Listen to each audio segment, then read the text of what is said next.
শিক্ষিকাদের বদলি আটকাতে স্কুলের মূল গেটে তালা মেরে প্লাকার্ড ফেস্টুন নিয়ে বিক্ষোভ প্রতিবাদ ছাত্রছাত্রী থেকে অভিভাবকদের।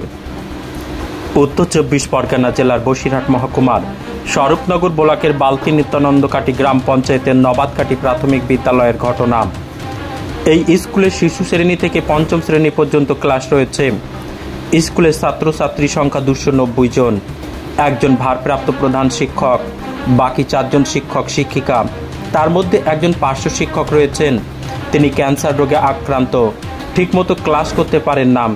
হঠাৎই বুধবার স্কুলের 2 শিক্ষিকা অনিন্দিতা মজুমদার ও খালেদা খাতুনের বদলির কাগজ আসতেই ক্ষোভে ফেটে পড়েন ছাত্রছাত্রী থেকে শুরু করে অভিভাবকরা। কারণ এই শিক্ষিকাদের বদলি হয়ে অন্য জায়গায় চলে গেলে মাত্র একজন শিক্ষক থাকবেন, সেই সঙ্গে প্রধান শিক্ষক এই 2 জন কী করে ক্লাস নেবেন, পঠন পাঠন শিখে উঠবে বলে মনে করছেন স্কুলের ছাত্রছাত্রী থেকে শুরু করে অভিভাবকেরা। স্কুল গেটে তালা মেরে বিক্ষোভ প্রতিবাদ শুরু করেছেন তারা। এই বদলি অবিলম্বে প্রত্যাহার করতে হবে, না হলে আমাদের এই আন্দোলন চলবে।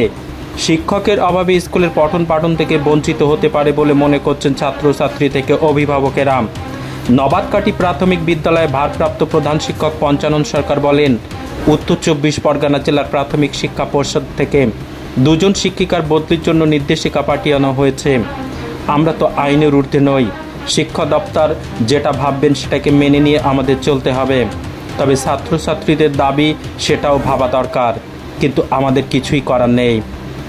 এমএস নিউজ বাংলা চ্যানেলের পরবর্তী খবর সবার আগে পেতে ইউটিউবে চ্যানেলটি সাবস্ক্রাইব করুন, ফেসবুক পেজ ফলো করুন, ফলো বাটন ক্লিক করুন, সেই সঙ্গে এই খবরটি ফেসবুকে প্রচুর পরিমাণে শেয়ার করুন। এই কারণে যে আমাদের স্কুলে প্রায় 300-র কাছাকাছি বাচ্চা আছে এবং আমাদের শিক্ষক অনেক কমে যাচ্ছে। আমাদের যদি শিক্ষক কমে যায় তাহলে আমরা পড়াশোনা করব কিভাবে, এবং আমাদের তো পড়াশোনা হবে না, আমরা তো রাস্তায় রাস্তায় ঘুরে বেড়াতে হবে। সেই জন্য আমরা এই শিক্ষককে যেতে দেবো না, আমরা এই শিক্ষককে আটকে রাখবো। তোমরা কি চাইছো? আমরা চাইছি এই শিক্ষকগুলো আমাদের স্কুলে থাকা, যদিও এরা যেতে চায় তাহলে এর পরিবর্তে আগে করে আমাদের এই নবাদকাটি স্কুল একটা নাম আছে। আমাদের 2010 সালে 12 সালে আমরা একটা শিক্ষারত্ন পেয়েছিলাম স্কুলে। সেই নিরিখে দাঁড়িয়ে আমাদের নবাদকাটি স্কুল 300 কাছাকাছি ছেলেমেয়ে আছে।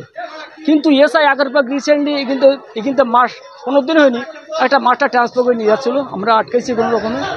রিসেন্টলি আবার একটা মাস্টার ট্রান্সফার করে নিয়ে যাচ্ছে। এসআই ওখানে বসে বসে একবার মাস্টার ট্রান্সফার করছে, তাহলে এসআইয়ের কি মানে শিক্ষক ট্রান্সফার করার দায়িত্ব না স্কুলটাকে মৌলিক অধিকারটাকে মানে রক্ষা করার দায়িত্ব কোনটা? এই বিষয়ে অবশ্যই আমার ইচ্ছা ছিল যে একজন টিচারের পরিবর্তে আর একজন টিচার দিলে ভালো হতো, যেহেতু স্কুলে অনেকটাই ছাত্রছাত্রীর সংখ্যা বেশি। সেক্ষেত্রে আমি একটা টিআইসি হিসেবে আমি 1 বছর হয়েছে টিআইসি হিসেবে দায়িত্ব নিয়েছি। সেক্ষেত্রে আমার মনে হয় এখানকার যে গার্জিয়ান অভিভাবকবৃন্দ আছে তাদের বাচ্চাদের খুব আশা করে আমাদের স্কুলে ভর্তি করিয়েছে, এবং আমাদের বালতি নিত্যানন্দকাটি পঞ্চায়েতের ভিতরে আমাদের স্কুলে ছাত্রসংখ্যা অনেকটাই বেশি। শুধু তাই না, আমাদের সরুনগর নর্থ সার্কেলের ভিতরে এইটাই 1 নম্বর স্কুল। সেক্ষেত্রে আমাদের একটা দায়িত্ব থাকে যে বাচ্চাদের সুষ্ঠুভাবে লেখাপড়া করানো, কিন্তু সেখানে যদি টিচারের ঘাটতি থাকে সেক্ষেত্রে আমরাও বা কী করে এর সমাধান করব। আমরা চাইছি যে যদি টিচারের পরিবর্তে একটা টিচার হতো সেটা ভালো হতো আর কি, তাহলে আমরা সুষ্ঠুভাবে চালাতে পারতাম এবং বাচ্চাদেরও সঠিক পথে শিক্ষা দেওয়া সেই জিনিসটা একটু ভালো হতো। কারণ এত বাচ্চাকে ট্যাকেল করতে গিয়েই দেখা যাচ্ছে আমার সময় কাটারই একটা কথা। সেক্ষেত্রে একটা ক্লাস অফ থাকলেই সেখানে একটা বাচ্চাদের ক্ষেত্রে অনেকটা সমস্যা দেখা দেয়। আর দ্বিতীয়ত এখনই যদি 2টো ম্যাডাম উঠে যায়, ট্রান্সফার অর্ডার হয়ে গেছে, সেক্ষেত্রে তো আমিও বাধ্য ওনাদেরকে ছেড়ে দিতে। আমি তো অফিসের অর্ডার মানতে বাধ্য, আমি তো আটকাতে পারবো না ওনাদেরকে।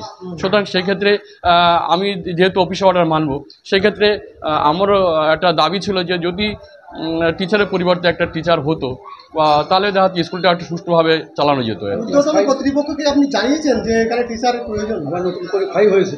আবার অবশ্য দেখা যাচ্ছে এই 2025 সালেই আবার ক্লাস 5 এখানে চালু হয়েছে। সেক্ষেত্রেও আরও একটা সমস্যার ব্যাপার। আমি এসআই সাহেবকে কালকে অর্ডার নিতে গিয়েছিলাম, সেই অর্ডারটা আমি রিসিভ করে নিয়ে চলে এসেছি। খালেদা ম্যাডামের যে অর্ডারটা এসেছে, আমি বললাম স্যার তাহলে আমি করণীয় কি? বলছে আমি কিছু এই ব্যাপারে আমি কিছু করতে পারবো না, কারণ আপনি যদি ছেড়ে দেন আমি ছেড়ে দিতে বাধ্য। তো সেক্ষেত্রে আমি তো আমার উপরে ছেড়ে দিলে আমি কী করবো? স্কুলটা তো এখানে পারিপার্শ্বিক গার্জিয়ানকে নিয়ে আমাদের স্কুলটা সুষ্ঠুভাবে চলছে, সেক্ষেত্রে আমি কীভাবে চালাবো? এটা আমি একটা সমস্যায় পড়ে গেছি। ওনারাও কিন্তু কোনো সৎ উপদেশ আমাকে দিতে পারছে না। আমাদের ঊর্ধ্বতন কর্তৃপক্ষ হচ্ছে এসআই সাহেব, আমি এসআই সাহেবের কাছে বলেছি যে আমার করণীয় কী। এবার উনি বলতে চান যে আপনি যদি ছেড়ে দেন আমি ছেড়ে দেবো। উনিও সঠিক উত্তরভাবে আমাকে দিচ্ছেন যে কীভাবে কী করা হবে না হবে। এক্ষেত্রে আপনার নাম পরিচয় বলবেন? পঞ্চরাম সরকার, নবাবকারী প্রাথমিক বিদ্যালয়ের টিআইসি।